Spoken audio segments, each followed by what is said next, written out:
Migraine అనేది ఒక kind of headache అనమాట.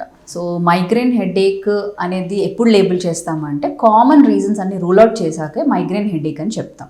దానికి కొన్ని టిపికల్ సిమ్టమ్స్ ఉంటాయి. సో హెడేక్ వచ్చినప్పుడు దాంతోపాటు ఐ స్ట్రెయిన్ అవ్వడము, లైట్కి సౌండ్కి ఇరిటేషన్ ఉండడం, దాన్ని ఫోనోఫోబియా అని అంటారు. సో ఆ హెడేక్ వచ్చినప్పుడు వాళ్ళకి క్వైట్ డార్క్ ప్లేస్లో ఉండాలి అన్న ప్రిఫరెన్స్ ఉంటుంది.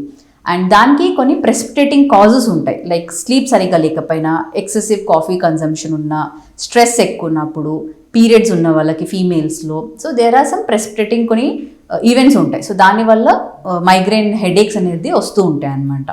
సో మైగ్రేన్ హెడేక్ వచ్చినప్పుడు ఫస్ట్ దానికి సిమ్టమాటిక్ ట్రీట్మెంట్ అని ఇస్తాము. సిమ్టమాటిక్ ట్రీట్మెంట్ అయినాక కూడా ఫ్రీక్వెన్సీ ఆఫ్ హెడేక్, అంటే ప్రతి వారానికి 2-3 టైమ్స్ హెడేక్ వస్తుంది, మంత్కి చాలా ఫ్రీక్వెంట్గా డాక్టర్ విజిట్స్ అవుతున్నాయి హెడేక్ వల్ల అంటే ప్రొఫైలాక్టిక్ మెడిసిన్స్ ఇస్తారు. ఈ ప్రొఫైలాక్సిస్ ఏం చేస్తుంది అంటే మైగ్రేన్ ఫ్రీక్వెన్సీని తగ్గిస్తుంది, సివియారిటీని తగ్గిస్తుంది.